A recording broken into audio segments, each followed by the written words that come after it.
L'ordre du jour appelle les questions au gouvernement. La parole est à Monsieur Frédéric Reiss. Merci, Monsieur le Président. Le groupe UMP s'associe à la douleur de l'armée de l'air et des familles durement éprouvées par le terrible accident survenu en Espagne. Monsieur le Premier ministre, il y a 70 ans, le camp d'Auschwitz-Birkenau était libéré par l'armée rouge.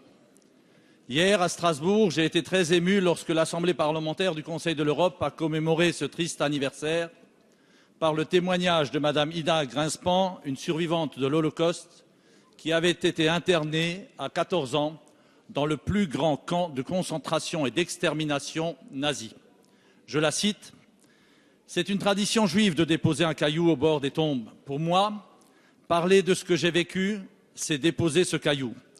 C'est la gerbe de fleurs que j'abandonne à la fin de chaque visite sur la mare où sombrent les cendres du crématoire d'Auschwitz-Birkenau. » Fin de citation. Ceux qui ont pu aller sur place ont pu se rendre compte combien on y avait atteint les sommets de l'horreur. Car Auschwitz, c'est l'horreur absolue. Je n'oublierai jamais l'image de ces lycéens fondre en larmes en découvrant dans la grande salle un immense tas de cheveux entremêlés. L'actualité récente nous a montré que nous devons être extrêmement vigilants face à la montée d'actes antisémites. L'attentat de l'Hyper Cacher, agression ignoble à Créteil, nous sommes trop souvent confrontés à des faits inexcusables. Les vents de la folie se seraient-ils remis à souffler? Aujourd'hui, plus que jamais, nous devons transmettre le devoir de mémoire, transmettre le souvenir des atrocités qui se sont produites, à travers ces commémorations, bien sûr, mais à travers l'école également, qui reste le lieu privilégié d'enseignement de la Shoah et qui doit être le relais indispensable entre le témoignage effroyable que représentent les camps de la mort et les jeunes générations d'aujourd'hui et de demain. Je vous remercie. Merci, Monsieur Reiss. La parole est à Monsieur le ministre de l'Intérieur, Bernard Cazeneuve.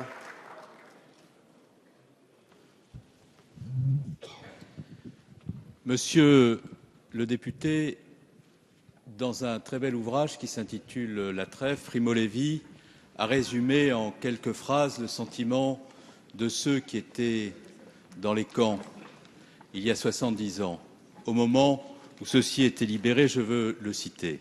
« L'heure de la liberté eut une résonance sérieuse et grave et emplit nos âmes à la fois de joie et d'un douloureux sentiment de pudeur grâce auquel nous aurions voulu laver nos consciences de la laideur qui y régnait, et de chagrin, car nous sentions que rien ne pouvait arriver d'assez bon et d'assez pur pour effacer notre passé, que les marques de l'offense resteraient en nous pour toujours, dans le souvenir de ceux qui avaient assisté, dans les lieux où cela s'était produit et dans les récits que nous en ferions. Car personne n'a jamais pu, mieux que nous, conclut-il, saisir le caractère indélébile de l'offense qui s'étend comme une épidémie. Eh bien, vous l'avez rappelé dans cette question que vous venez de poser, cette épidémie conduit aujourd'hui à de nouveaux actes qui atteignent, qui blessent, à de nouveaux crimes qui nous ont choqués et qui nous ont conduits à réagir ensemble en disant que face à ces crimes, la République était debout. Je pense au crime de Mehdi Nemmouche à Bruxelles, je pense au crime de l'épicerie Hyper Cacher, je pense au crime abject de Mohamed Merah à Toulouse, je pense à l'acte ignoble qui a été commis à Créteil et qui nous a conduits à nous retrouver nombreux autour de la communauté juive de Créteil. Eh bien, face à ces actes, comme vous l'avez dit, monsieur le député, il n'y a qu'une réponse, le rappel de ce que sont les valeurs de la République et la volonté à l'école, sur Internet, partout où cela est possible, de dire stop à cette haine qui n'a pas de place dans la République, parce que nous connaissons désormais les leçons de l'histoire. Merci, Monsieur le ministre. La parole est à Monsieur Christophe Borgel. Merci, Monsieur le Président. Ma question s'adresse au Premier ministre. La marche de Paris, le 11 janvier dernier, les 70 ans de la libération du camp d'Auschwitz que nous commémorons aujourd'hui, viennent nous rappeler que le projet européen est porteur de sens. La paix, bien sûr, mais au-delà, le projet européen, c'est des valeurs communes que notre devise républicaine résume bien. la liberté, la fraternité et bien sûr l'égalité. L'égalité car l'Europe s'est aussi construite pour que les femmes et les hommes de notre continent vivent mieux. Ce projet s'est estompé. Les peuples européens nous l'ont dit sèchement en mai dernier à l'occasion des élections pour désigner leurs représentants au Parlement. Le peuple grec l'a dit avant-hier en rejetant l'austérité qui lui est imposée et en donnant une majorité à Syriza. Ce projet s'est estompé car l'action de l'Europe a semblé se limiter à la réduction des déficits. Cet objectif n'est bien sûr pas condamnable. Chaque pays doit faire sa part des efforts. Mais il est absurde quand il résume à lui seul l'action économique européenne. Ce projet s'est estompé car sa réalité démocratique est souvent incarnée, aux yeux d'une grande partie des peuples européens, par une technocratie éloignée des réalités quotidiennes. La France porte une autre volonté, celle d'une Europe de la croissance et de l'emploi, d'une Europe qui fait de l'investissement sa priorité. Le président de la République a plaidé, parfois seul au sein du concert européen. Depuis plusieurs semaines, les choses bougent sur fond d'une déflation qui vient et d'un chômage toujours plus élevé. La Banque centrale européenne vient de prendre une décision utile et historique. Et derrière les aspects forcément techniques d'une nouvelle doctrine monétaire se cache pourtant une évolution considérable pour la construction européenne. De même, le plan d'investissement de 315 milliards d'euros porté par le président de la Commission européenne permet d'avancer sur ce sujet majeur pour la croissance. Monsieur le Premier ministre, pouvez-vous indiquer à la représentation nationale comment le gouvernement envisage la poursuite du débat européen ? Merci. La parole est à Monsieur le Premier ministre Manuel Valls. Monsieur le Président, Mesdames et Messieurs les députés, Monsieur le député Christophe Borgel, le peuple grec, vous l'avez dit, s'est clairement exprimé lors des élections législatives anticipées de dimanche dernier. Et la France, comme tous les autres gouvernements européens, ont félicité Alexis Tsipras de la victoire de sa formation Syriza. Le président de la République l'a fait d'ailleurs dès le dimanche soir. Dès aujourd'hui, et je veux le dire ici devant vous, le président de la République, le gouvernement sont évidemment prêts à travailler avec nos partenaires européens, avec le gouvernement qui sera formé dans les prochaines heures. Le nouveau Premier ministre grec l'a dit, il y aura du travail dans les prochaines semaines. Nous devons l'accomplir dans un dialogue, dans un esprit de solidarité et de responsabilité. Et notre objectif commun, vous l'avez rappelé, monsieur le député, c'est la croissance et la stabilité de la zone euro. Et je le répète ici clairement, la question de la sortie de la Grèce de la zone euro ne se pose pas et le nouveau Premier ministre ne l'a en aucun cas envisagé. La Grèce, il faut le rappeler, a toute sa place dans la zone euro. Bien entendu, il y aura des discussions entre les partenaires européens de la Grèce et le nouveau gouvernement dans le cadre commun qu'il faut respecter aux membres de la zone euro. Le rôle de l'Europe, et c'est aussi le rôle de la France, c'est d'accompagner la Grèce sur le chemin de la croissance et des réformes utiles aux citoyens. Le rôle de l'Europe, c'est aussi de soutenir la croissance, la compétitivité et l'emploi, et c'est ce que la France, vous le rappeliez, fait depuis 2012 sous l'impulsion du président de la République. Cette volonté doit se traduire par des actes très concrets.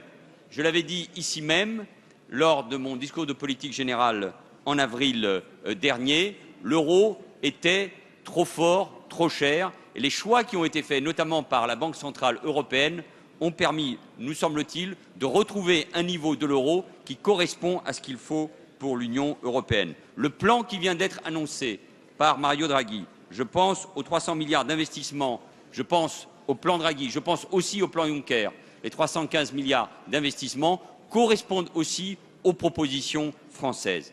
Vous avez aussi raison de souligner que s'il n'y a pas un changement, une réorientation de l'Europe tournée vers les citoyens, tournée vers la croissance, la compétitivité et l'emploi, c'est le projet européen lui-même qui risque d'être touché en son cœur. Il y a eu une élection en Grèce, mais il y a la nécessité aujourd'hui que l'ensemble des pays, que l'ensemble des gouvernements réorientent, comme le souhaite la France, la politique pour que le projet européen corresponde à l'attente des citoyens. Merci, Monsieur le Premier ministre. La parole est à Monsieur François de Rugy. Merci, Monsieur le Président. Le groupe écologiste s'associe à l'hommage rendu aux 9 soldats français morts hier en Espagne. Monsieur le Premier ministre, sur le monument à la mémoire des victimes du camp de concentration d'Auschwitz, on lit ces mots. Que ce lieu où les nazis ont assassiné 1,5 million d'hommes, de femmes et d'enfants, en majorité des juifs de divers pays d'Europe, soit à jamais pour l'humanité un cri de désespoir et un avertissement. Il nous faut lancer aujourd'hui, tous ensemble, un avertissement, car l'antisémitisme est là, multiforme. Il se traduit par des mots blessants, prononcés dans nos rues, les cours de nos écoles, sur les réseaux sociaux. Il conduit à des actes insupportables contre des lieux de culte et à des agressions contre des personnes. À Toulouse, en 2012, à Paris, il y a 3 semaines, l'antisémitisme a tué.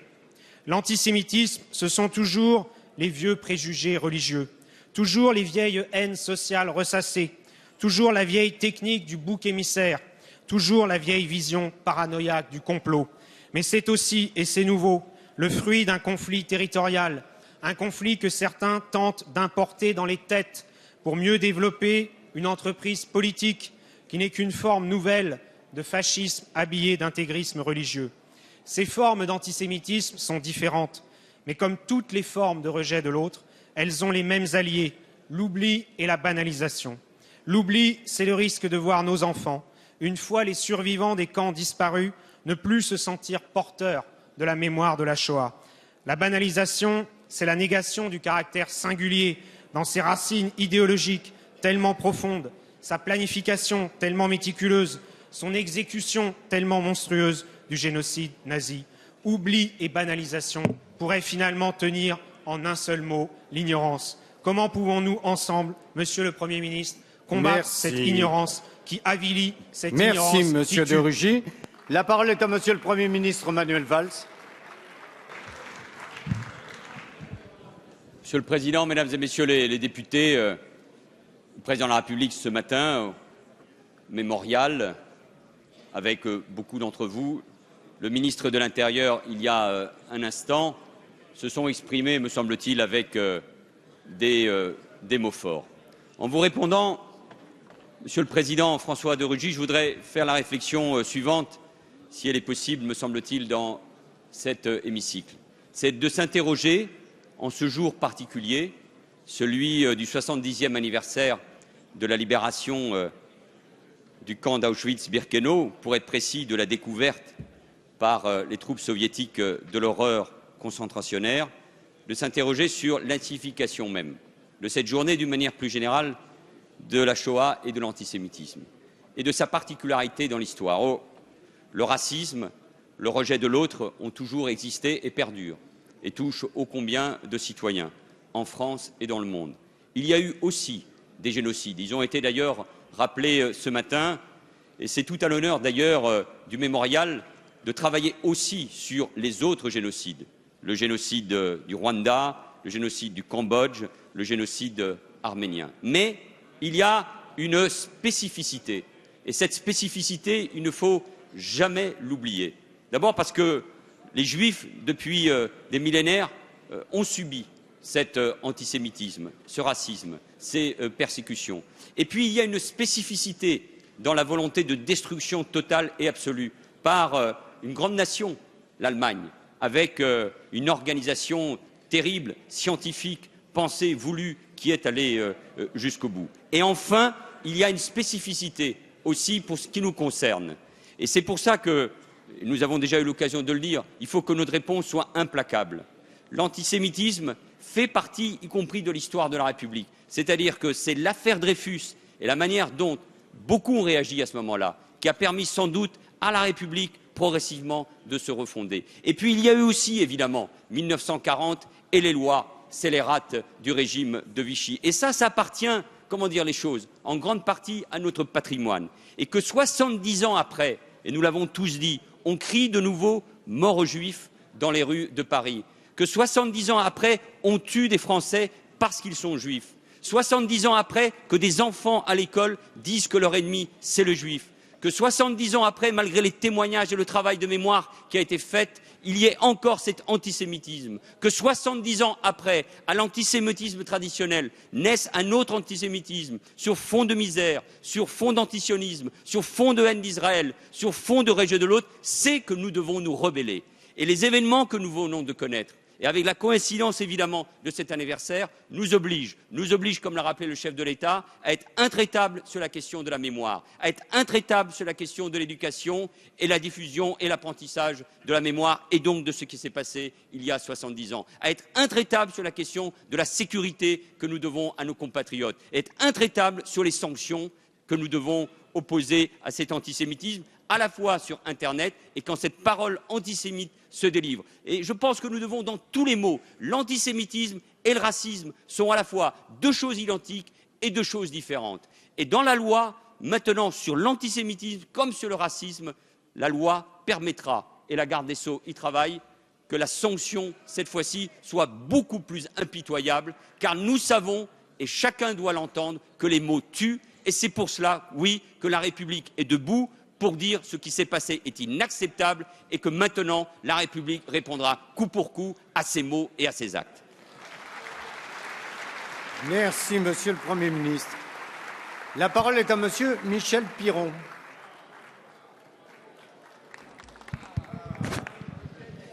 Monsieur le Président, le groupe UDI s'associe d'abord à l'hommage rendu à nos militaires disparus. Ma question s'adresse à Monsieur le Premier ministre. Monsieur le Premier ministre, depuis 5 ans, la Grèce demeure dans une situation désastreuse. Certes, les plans d'aide successifs accordés par l'Union européenne et le FMI lui ont permis de rester dans la zone euro et de nous éviter ainsi une crise systémique. La France y a pris sa part à hauteur de 40 milliards d'euros. Mais en contrepartie, des sacrifices très douloureux ont été demandés au peuple grec, particulièrement aux plus modestes, sans que malheureusement ils portent les fruits escomptés. Ainsi, avec des taux d'intérêt très élevés, les efforts consentis ont presque intégralement servi au remboursement de la dette abyssale du pays et n'ont pu empêcher la situation de se dégrader. Ainsi, ce qui est sans doute le pire, le taux de chômage qui frappe les moins de 25 ans prive un jeune sur 2 de toute perspective. Cette situation politique et sociale insoutenable a conduit les citoyens grecs à exprimer leur rejet des partis au pouvoir, donnant une large victoire dimanche dernier au parti Syriza. Ces résultats interrogent l'Europe, nous interrogent. Si la politique ne peut pas tout, il serait grave de laisser croire qu'elle ne peut rien. Aussi bien, alors qu'une annulation de la dette grecque constituerait un signal dangereux avec un risque de contagion très élevé, une restructuration est-elle possible? Monsieur le Premier ministre, quelle sera la position de la France sur ce sujet qui concerne l'ensemble des pays européens? Merci, Monsieur Piron. La parole est à Monsieur Matthias Fekl, secrétaire d'État chargé du commerce extérieur. Merci, Monsieur le Président. Monsieur le Président, Mesdames et Messieurs les députés, Monsieur le député Michel Piron, le Premier ministre a apporté une réponse sur la question des élections grecques et vous interrogez le gouvernement plus spécifiquement sur la question de la dette. Vous avez raison de rappeler la tragédie économique et sociale qui a frappé le peuple grec tout au long de ces dernières années. Vous avez raison aussi de rappeler les différentes mesures qui, étape après étape, sont intervenues pour essayer d'améliorer les choses. Il s'est agi notamment de rendre les conditions de remboursement de la dette grecque plus supportables, en baissant les taux et en allongeant les durées. Cela a été fait en 2011, en 2012, où il a été également décidé de rétrocéder les profits des centrales nationales sur la dette grecque, ou encore de faire participer le secteur privé. Mais c'est vrai, le peuple grec a payé un lourd tribut. Et aujourd'hui, la question qui se pose est celle du programme d'assistance grecque et son prolongement au-delà de la fin février pour que le pays fasse face à ses besoins de financement. L'Eurogroupe en a discuté hier. Les ministres des Finances de la zone euro ont indiqué leur volonté de travailler avec le nouveau gouvernement grec dès qu'il sera formé. La priorité de la France, c'est la croissance, c'est l'emploi, c'est la stabilité de la zone euro et l'aide au peuple grec. Le président de l'Eurogroupe rencontrera le Premier ministre grec en fin de semaine pour avoir un premier échange sur ces questions. La France sera aux côtés de ces efforts pour aider le peuple grec dans les efforts qui sont devant lui. Merci, Monsieur le secrétaire d'État. La parole est à Monsieur Patrick Vignal. Merci, Monsieur le Président. Monsieur le Premier ministre, je voudrais saluer l'opération antiterroriste conduite par notre ministre de l'Intérieur, Bernard Cazeneuve, ce matin à Lunel. Je voudrais saluer aussi les magistrats, le RAID, le GIPN pour l'efficacité, qui ont mené une intervention d'urgence et d'envergure, conduisant 5 djihadistes présumés en garde à vue. J'espère que ces filières de vendeurs de morts qui se servent de nos jeunes comme chair à canon seront lourdement sanctionnées. Ça suffit. Chers collègues, une vingtaine de jeunes de la ville de Lunel sont partis en Syrie pour faire le djihad. 6 y ont laissé leur vie. Tous les Lunélois, les élus, les familles, les acteurs de terrain, la communauté éducative se mobilisent tous les jours pour enrayer cette spirale funeste conduisant une partie de notre jeunesse à l'extrémisme et au fanatisme. Nous mènerons à Lunel, comme sur tous les autres territoires de la République, un combat pour défendre nos valeurs de liberté, de laïcité et de fraternité. C'est pour cela que je salue la réponse de notre gouvernement qui est à la hauteur des enjeux de notre société en matière de sécurité, en matière d'éducation, en matière de citoyenneté. Le coup de filet de ce matin prouve que la loi antiterroriste que nous avons votée est efficace sur le terrain et permet à l'ensemble des parlementaires de l'hémicycle d'être fiers. Monsieur le Premier ministre, Monsieur le ministre de l'Intérieur, les habitants de Lunel vous remercient pour leur permettre d'envisager un autre avenir pour leur ville. Pas de liberté sans éducation et sans culture. Monsieur le Premier ministre, pouvez-vous m'indiquer le bilan que vous tirez de l'opération menée ce matin? Merci. La parole est à Monsieur Bernard Cazeneuve, ministre de l'Intérieur.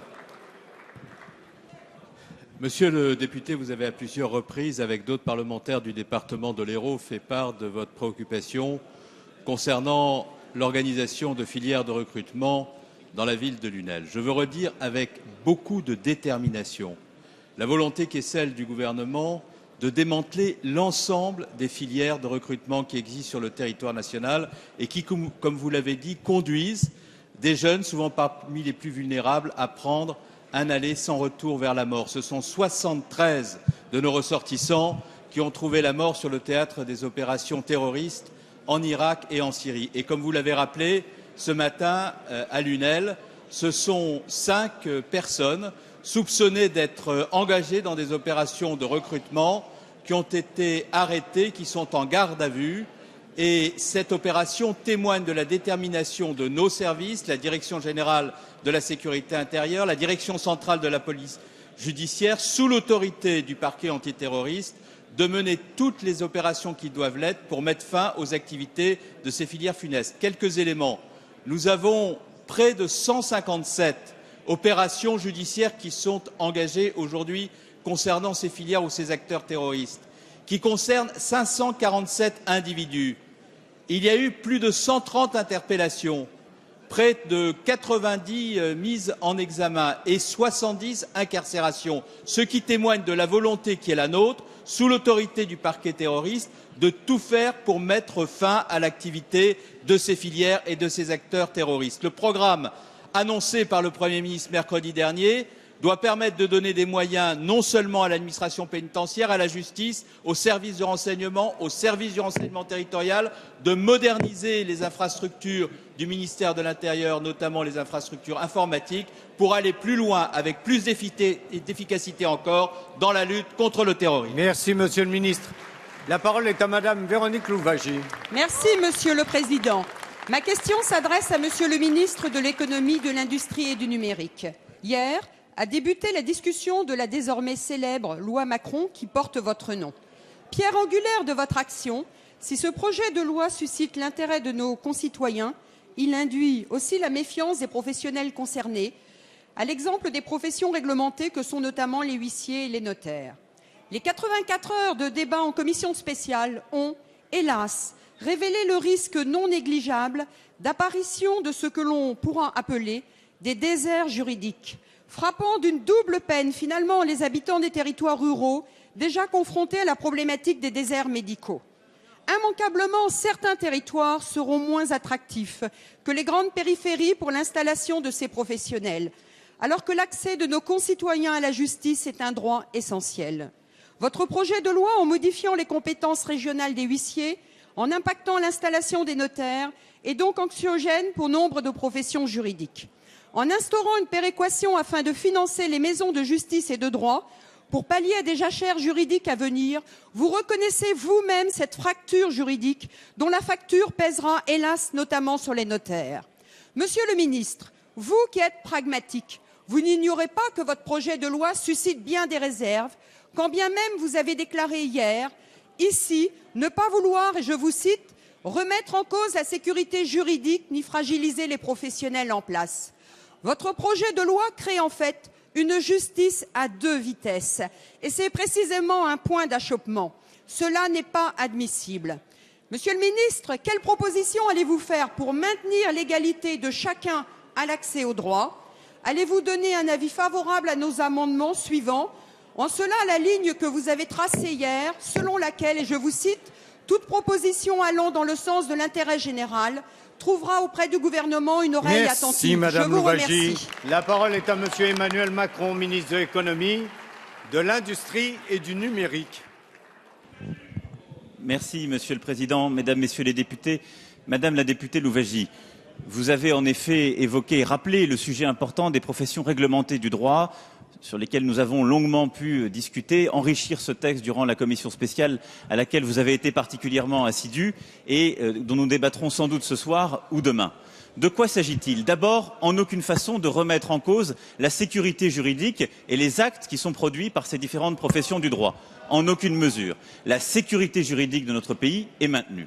Le deuxième point, c'est de mettre plus de transparence sur les tarifs, en révisant de manière régulière, au plus tous les 5 ans, ces tarifs, sur la base d'une analyse objective menée par l'autorité de la concurrence, en particulier à la lumière des coûts et en maintenant la proportionnalité des dits tarifs. Nous continuerons dans le débat parlementaire avec vous, avec la majorité, avec les rapporteurs, et je veux ici saluer tout particulièrement le travail de Madame Untermeyer, d'enrichir ce texte pour apporter plus de sécurité aux professionnels, parce que je crois que c'est l'objectif que nous partageons toutes et tous. Le troisième point, c'est le maillage territorial. Et sur ce sujet, qu'apporte ce texte? Il apporte une liberté d'installation dans les endroits où il y a des carences. Parce que la réalité du territoire français, c'est qu'il y a des zones où il manque des notaires, des huissiers, où il n'y en a pas suffisamment.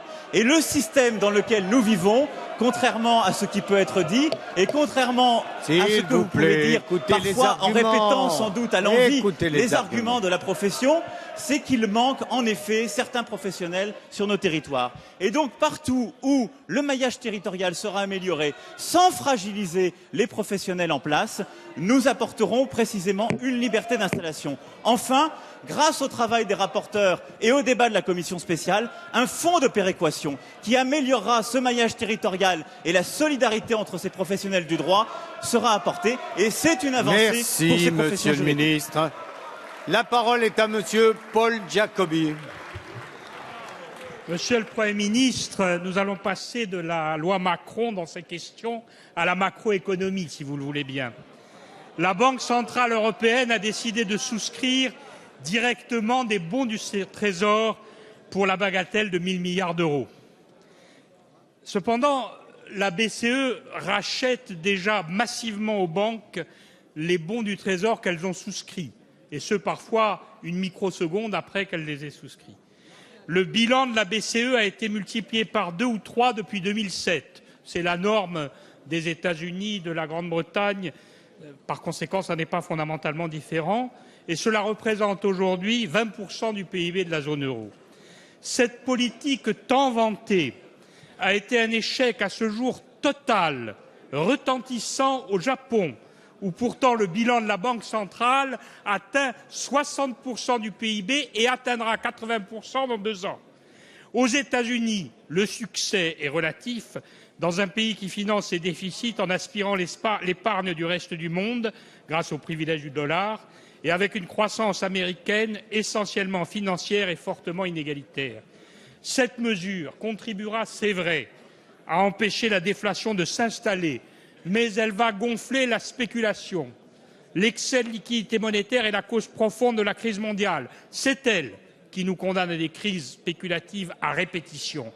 En 1950, le crédit au secteur privé représentait 50% du PIB des pays occidentaux, 170% en 2007, 200% aujourd'hui. C'est devenu une addiction que nous essayons vainement de réguler. Mais peut-on guérir une addiction en augmentant sans cesse la dose de substances addictives et sans changer le mode de vie qui a conduit à l'addiction? Alors, est-ce que le gouvernement peut préciser sa doctrine sur ce point et, plus généralement, la position qu'il prendra dans le débat sur la dette publique? La parole est à Monsieur Christian Eckert, secrétaire d'État chargé du budget. Merci, Monsieur le Président, Mesdames, Messieurs les députés, Monsieur le député Paul Giacobbi. Merci d'excuser l'absence de Michel Sapin, retenu à Bruxelles par une réunion de l'ECOFIN. Votre question, Monsieur le député, renvoie à plusieurs sujets. Tout d'abord, la politique économique en zone euro, les orientations de la politique budgétaire de chacun des États, la situation en Grèce et enfin l'endettement des acteurs privés. Pour le gouvernement, tous ces aspects appellent une action déterminée en faveur de la croissance et de l'emploi. C'est cela qui doit guider notre action et c'est là-dessus que les citoyens européens et donc français nous demanderont des comptes. Dans ce contexte, la décision récente de la Banque centrale européenne de rendre la politique monétaire encore plus accommodante en rachetant des titres souverains doit être saluée. La BCE a pris ses responsabilités face à la trop faible croissance et à la trop faible inflation qui pénalisent nos économies et érodent notre contrat social. Le point essentiel est qu'elle continuera à le faire tant que l'inflation n'aura pas retrouvé le chemin de sa cible de 2%. C'était nécessaire et c'est une bonne nouvelle. Cependant, la politique monétaire ne peut pas tout. Les gouvernements et la Commission doivent également prendre leurs responsabilités et utiliser tous les leviers disponibles pour soutenir la croissance. C'est ce que nous faisons en France, avec le choix résolu de continuer à réduire les déficits, mais selon un rythme adapté et compatible avec notre objectif de croissance. Enfin, concernant la Grèce, la position du gouvernement est simple. Les Grecs ont démocratiquement choisi un nouveau gouvernement. Ce gouvernement a fait preuve de responsabilité. Il souhaite le dialogue. Il a parlé de la lutte contre la fraude sociale, contre la fraude fiscale, la fraude fiscale. Sur ce point, la parole est à Monsieur François Cornu-Gentille. Merci, Monsieur le Président. Je voudrais à mon tour m'associer au deuil de l'armée de l'air. Monsieur le Premier ministre, je souhaite vous interroger sur les tensions très préoccupantes qui existent sur le budget de la défense nationale. Certes, votre ministre de la Défense, Jean-Yves Le Drian, se bat courageusement pour trouver des solutions. Ainsi, pour pallier l'absence de 2 milliards de recettes exceptionnelles, il a convaincu M. Macron de proposer ces fameuses sociétés de projet qui permettront peut-être d'éviter une catastrophe à court terme, mais qui soulèvent à moyen terme de nombreuses interrogations, tant financières que juridiques. Mais à supposer que ces incertitudes soient levées, tous les connaisseurs du dossier savent bien que la trajectoire budgétaire actuelle est insoutenable dans la durée.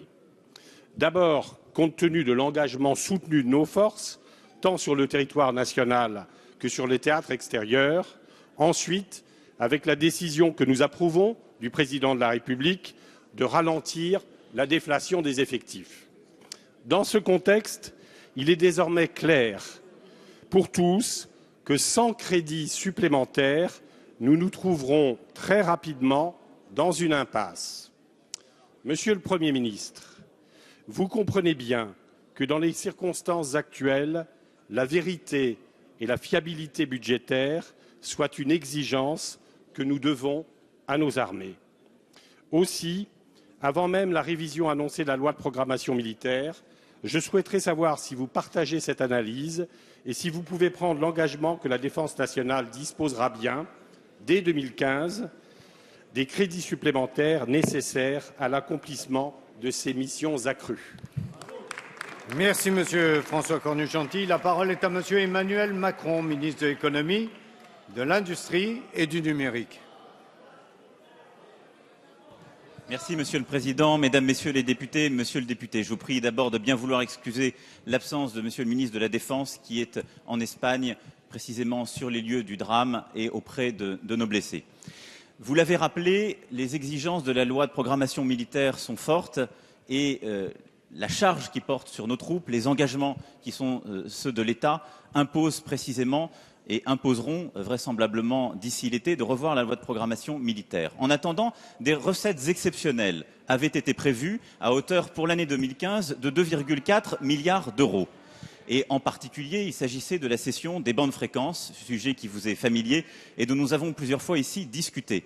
Compte tenu du calendrier de cette cession, de son vraisemblable report, pour préserver les intérêts patrimoniaux de l'État et pour vendre ces fréquences dans les meilleures conditions, il a été décidé de, malgré tout, répondre aux besoins de nos armées et en particulier aux besoins d'achat de matériel militaire, ce qui est parfaitement normal.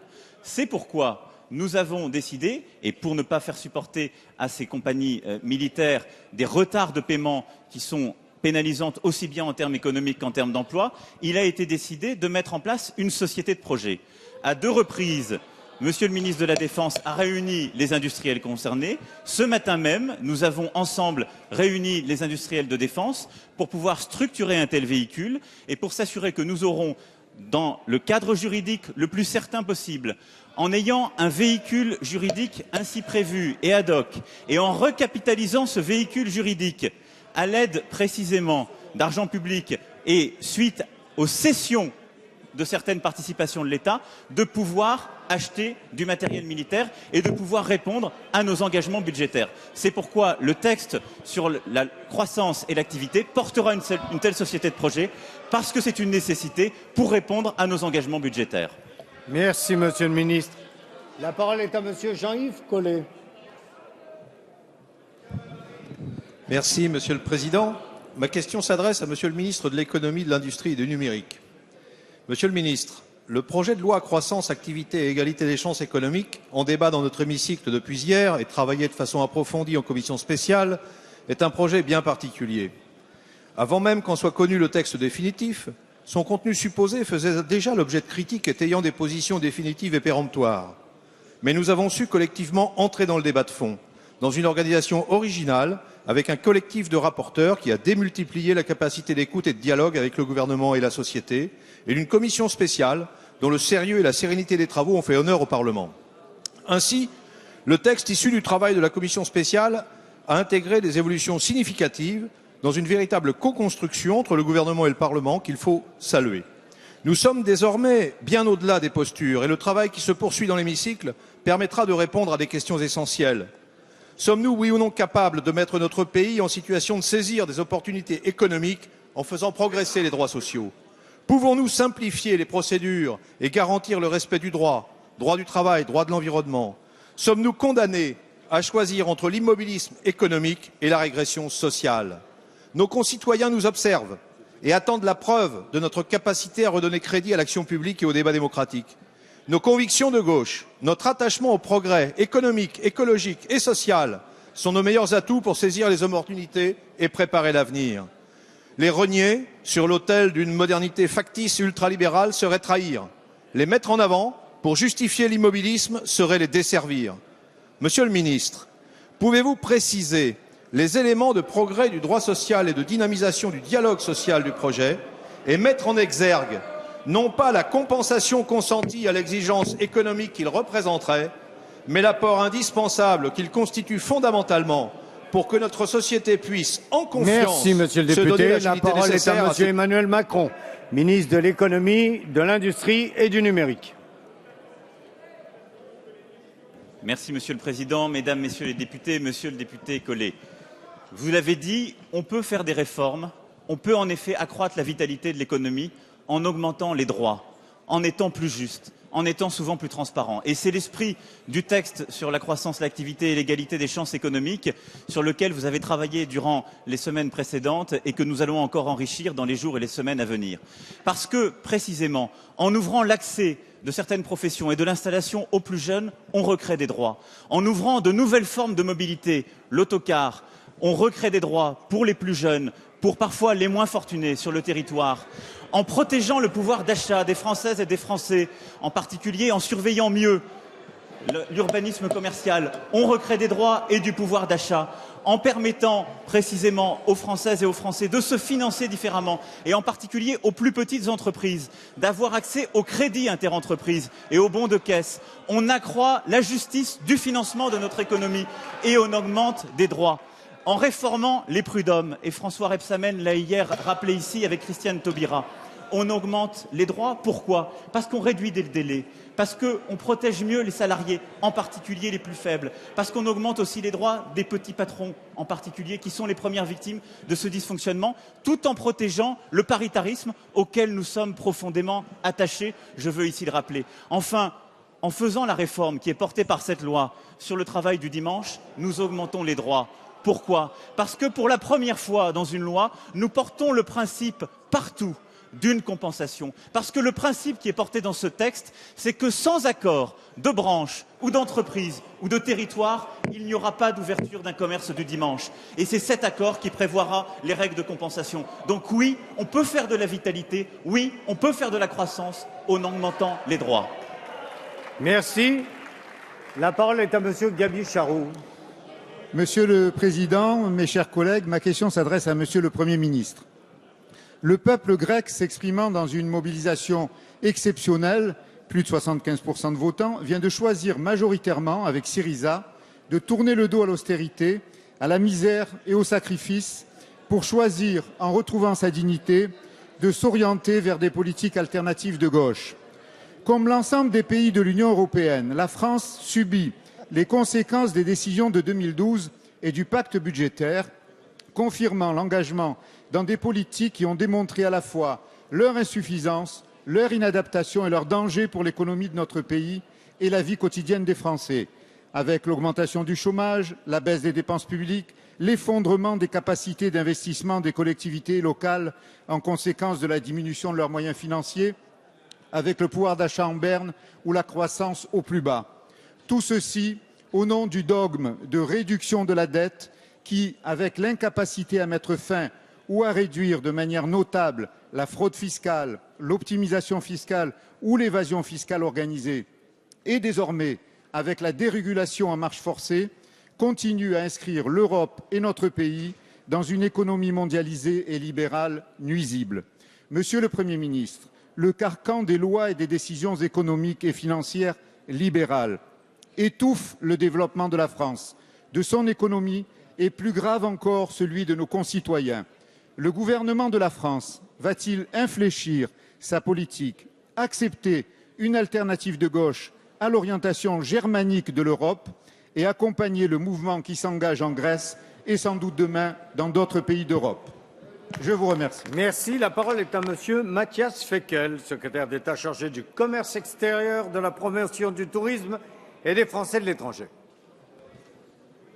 Merci, Monsieur le Président. Mesdames et Messieurs les députés, Monsieur le député, dans la continuité des propos du Premier ministre, du secrétaire d'État au budget, je veux d'abord reconnaître, comme nous l'avons tous fait, la victoire claire d'Alexis Tsipras en Grèce. La Grèce est le berceau de la démocratie et le réflexe démocratique élémentaire est de reconnaître cette victoire. C'est ce qu'a fait le président de la République dès dimanche soir en appelant le futur Premier ministre. Et il s'est entretenu avec lui lundi. Avec nos partenaires européens, nous sommes engagés aujourd'hui aux côtés du peuple grec. Cela a été dit avant moi, il a traversé tout au long des dernières années une véritable tragédie économique et sociale.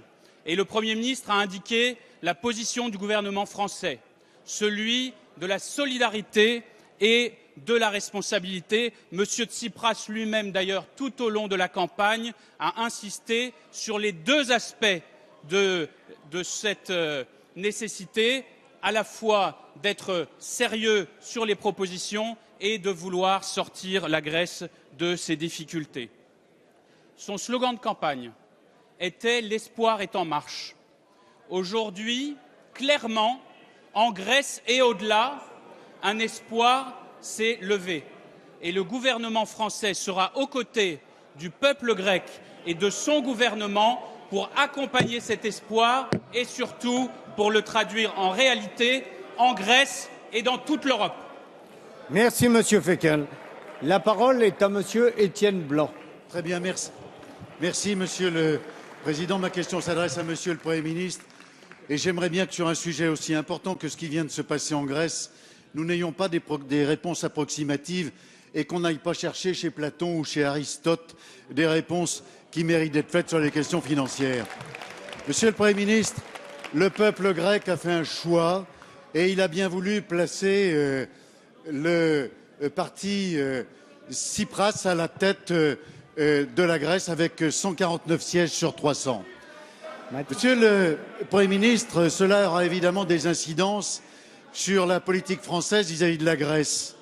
Vous avez annoncé ce matin que le rôle de la France, ce serait d'accompagner la Grèce. Et ma question sera extrêmement précise.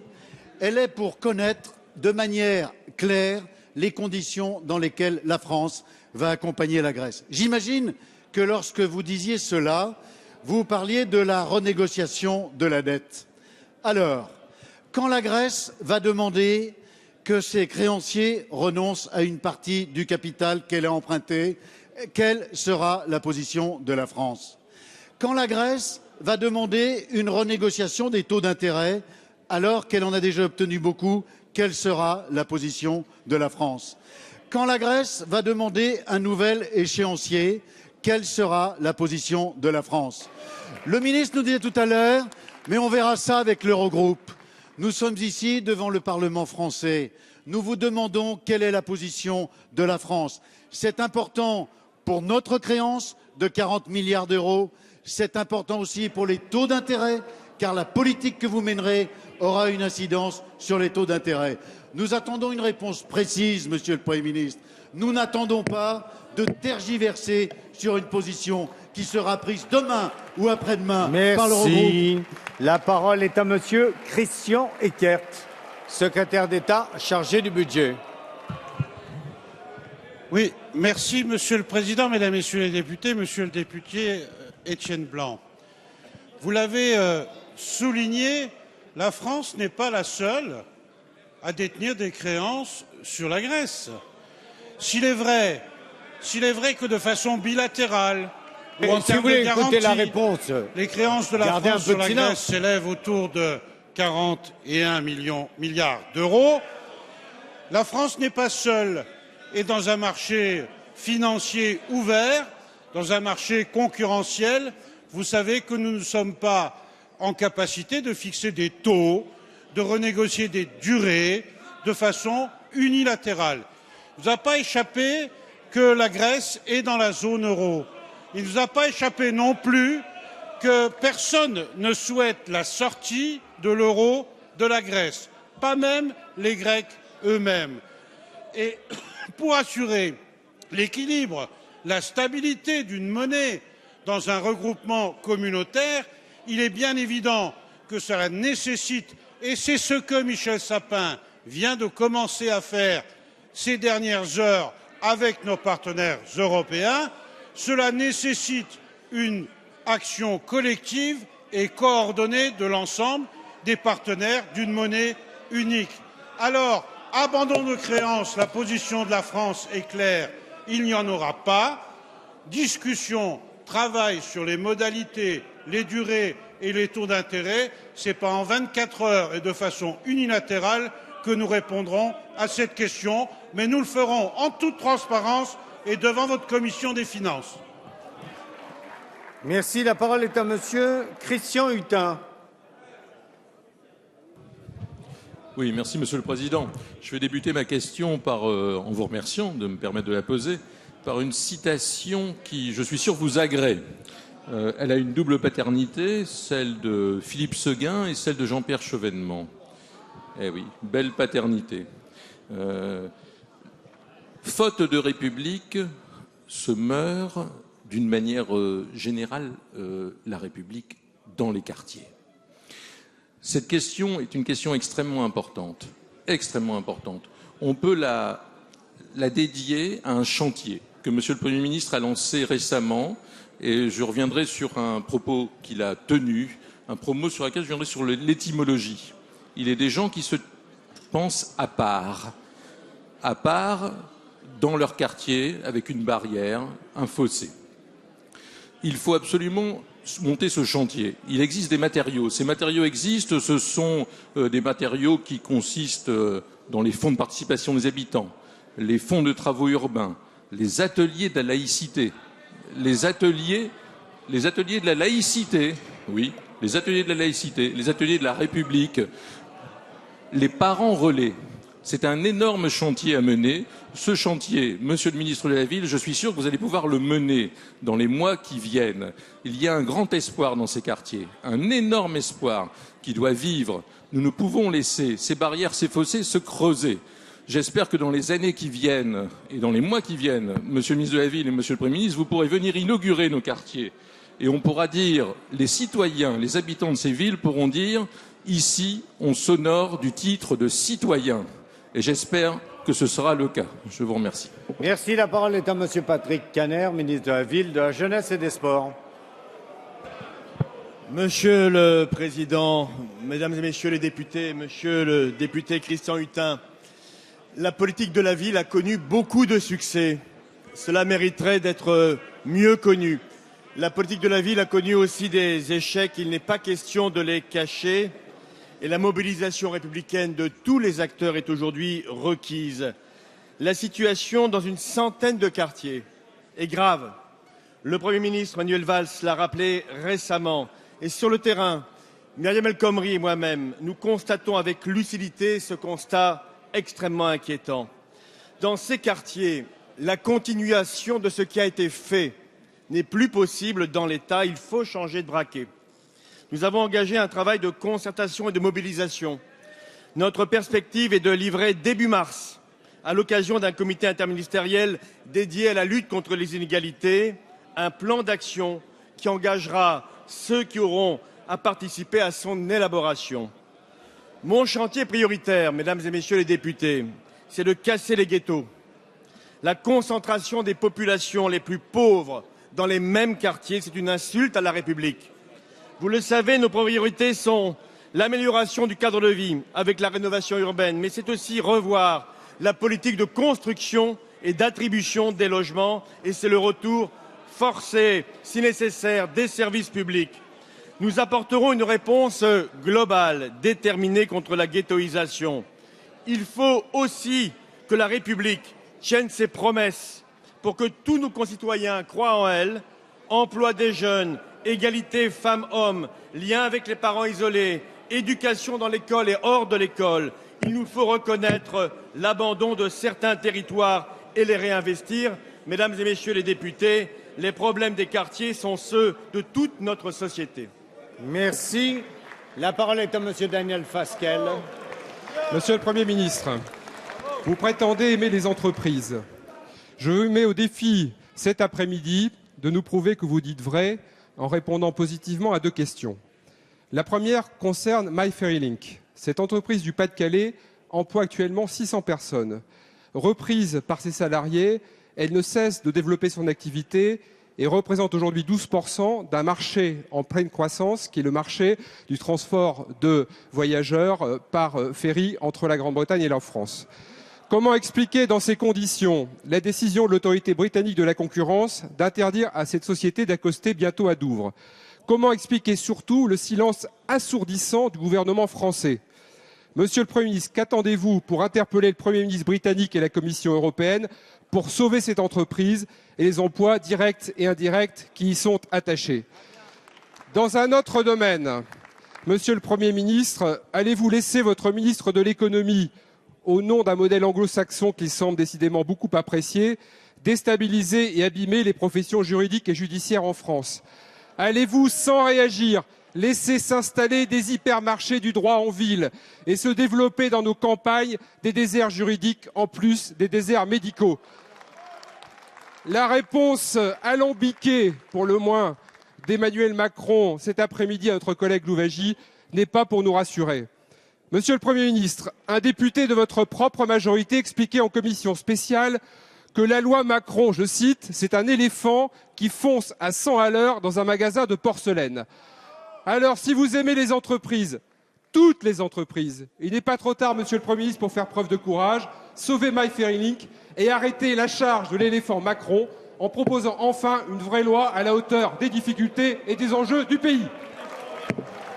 Monsieur Emmanuel Macron, si vous voulez bien charger, s'il vous plaît.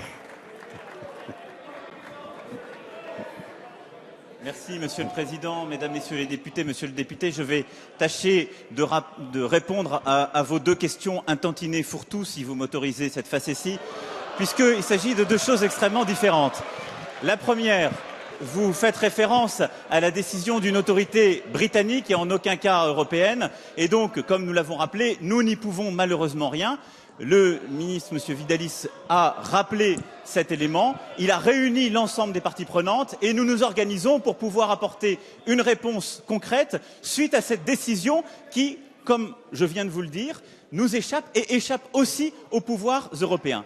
Pour revenir ensuite sur la caricature que vous souhaitez faire de la réforme des professions réglementées du droit que porte ce texte et sur laquelle hier, la garde des Sceaux comme moi-même avons eu l'occasion déjà de nous exprimer et que les prochains jours nous permettront de développer.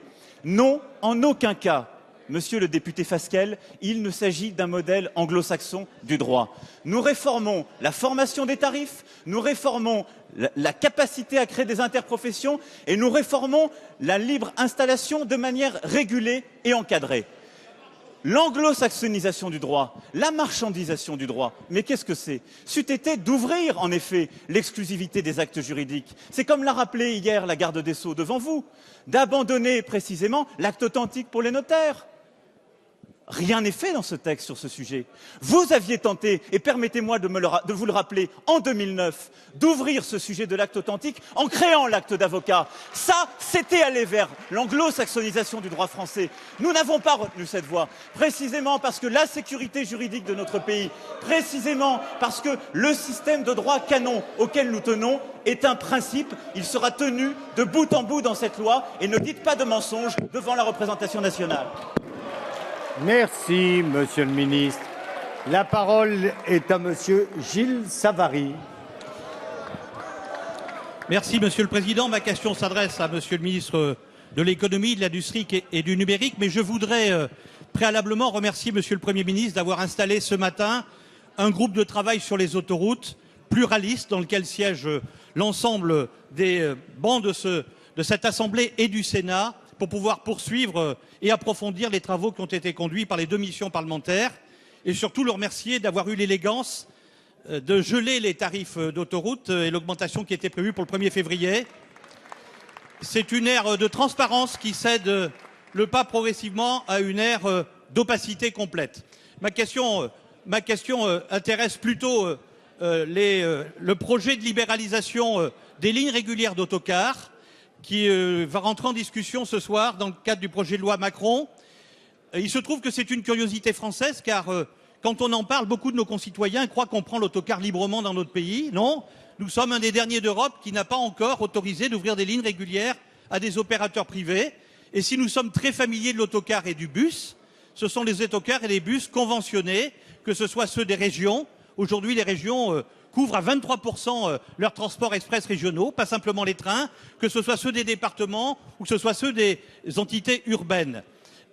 Donc la question que je vous pose, j'ai entendu, certains considèrent que c'est péjoratif, certains considèrent que nous créons une mobilité à deux vitesses, comme si le vélo était péjoratif par rapport à la moto, comme si la Clio était péjorative par rapport à la Mercedes, comme s'il était médiocre d'ouvrir une gamme complète de tarifs et de possibilités de mobilité à nos concitoyens. Ma question est de deux ordres. Qu'attendez-vous de cette libéralisation, Monsieur le ministre? Et d'autre part, comment envisagez-vous sa cohabitation avec les lignes de service public ferroviaires et routières existantes? Merci. La parole est à Monsieur Emmanuel Macron, ministre de l'économie, de l'industrie et du numérique. Monsieur le Président, Mesdames, Messieurs les députés, Monsieur le député Savary, vous rappelez en effet un des points importants, un des axes importants de développement que porte la loi pour la croissance et l'activité, l'ouverture des autocars et en particulier de création de lignes d'autocars privées comme conventionnées que prévoit la loi et sans doute dont nous discuterons cet après-midi. Vous avez vous-même contribué à enrichir ce texte lors de la commission spéciale et je ne doute pas que dans les prochaines heures, nous continuerons. Alors que peut-on attendre en effet de cette ouverture? D'abord, plus de mobilité sur notre territoire. Parce que oui, il y a beaucoup de points de notre territoire qui ne sont pas reliés par le réseau ferré d'excellente qualité et qu'il ne s'agit en rien de remettre en cause à travers cette réforme, mais c'est plus de mobilité et aussi plus de mobilité à moindre coût. Et donc, pour beaucoup de nos concitoyens, c'est aussi du pouvoir d'achat ou de la capacité à se déplacer. Ensuite, c'est une nouvelle forme de mobilité et donc là aussi des créations d'emplois et d'activités. France Stratégie, qui a remis un rapport il y a quelques jours sur ce volet de la loi, prévoit 22 000 créations d'emplois en termes d'impact. Comment cet impact peut-il se mesurer? Quelques chiffres simplement pour éclairer les comparaisons. En France, nous avons 110 000 de nos concitoyens qui se déplacent chaque année par autocar, quand ils sont 8 millions en Allemagne ou 30 millions au Royaume-Uni. Donc oui, il y a une capacité à développer ce marché et à créer des emplois. C'est l'une des perspectives de ce marché. Enfin, et je veux finir sur ce point parce qu'il est d'importance, il ne s'agit pas ici de remettre en cause les lignes conventionnées ou l'équilibre qui existe sur le territoire. Et je sais la préoccupation évoquée par plusieurs d'entre vous hier sur ce sujet. Ni les lignes conventionnées des régions, ni les lignes conventionnées en particulier ferroviaires. C'est pourquoi les AOT auront un rôle dans le développement de ces lignes et elles auront un rôle en particulier pour les trajets de moins de 100 km d'instruire en préalable de l'avis de l'ARAFER, la nouvelle autorité compétente, et nous aurons à discuter de toutes ces modalités cet après-midi, mais cette ouverture sera régulée pour que les équilibres soient préservés. Merci Monsieur le Ministre. La parole est à Monsieur Guy Geoffroy. Merci Monsieur le Président. Ma question s'adresse à Monsieur le Ministre de l'Intérieur. 1972, année la plus noire dans notre pays pour l'accidentologie routière. 16 545 morts. Et on se souvient de ces spots à la télévision où l'on voyait l'équivalent d'une petite ville de province à terre pour montrer que ce chiffre correspondait à la mort de tous les habitants de cette commune. 15 ans d'efforts pour que l'on passe enfin en dessous des 8 000. C'était en 1997, 7 989. Et puis, une stabilisation qui a interrogé, qui a inquiété, puisqu'en 2001, seulement 7 720. Et puis, on le sait, après la réélection de Jacques Chirac en 2002, sa décision de mettre en place un grand plan ambitieux, contraignant, cohérent, qui a donné les résultats que l'on sait. Ces résultats, c'est moins de 10 ans après, en 2010, moins de 4 000 morts pour la première fois dans l'histoire de notre pays. Et puis en 2013, la poursuite, malgré des interrogations sur le ralentissement de cette évolution, 3 268 morts. Et puis 2014, l'année où l'inquiétude revient, 3 388 morts. Monsieur le ministre, vous avez fait part de vos interrogations et des décisions que vous alliez prendre. Ces décisions s'entendent, se comprennent, mais peut-être qu'elles n'ont pas la clarté et la cohérence que nous en attendrions dans l'explication que vous pourriez nous en donner. En particulier, il me semble manquer un élément. L'élément qui avait été mis en avant dans la loi de 2013, qui était celui de l'impact de la drogue au volant. Je me souviens de ce qui avait été dit à l'époque par notre collègue Richard Agnola. 1 joint, 2 verres de vin. Monsieur le ministre, expliquez-nous clairement quelle est la politique que le gouvernement entend poursuivre pour poursuivre l'effort et la réussite de ce qui avait été engagé il y a une dizaine d'années. Ministre de l'Intérieur.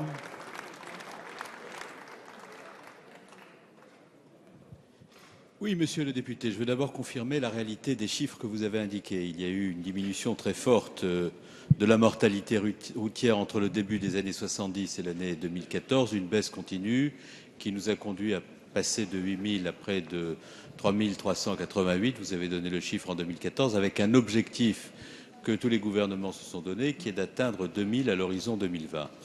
Il y a eu jusqu'en 2013 une baisse. L'année 2013 a été la meilleure année. 2014 par rapport à 2013 affiche une hausse de 120 tués supplémentaires sur les routes par rapport à 2013. Il faut donc prendre de nouvelles mesures. Quelles sont ces mesures que nous prenons?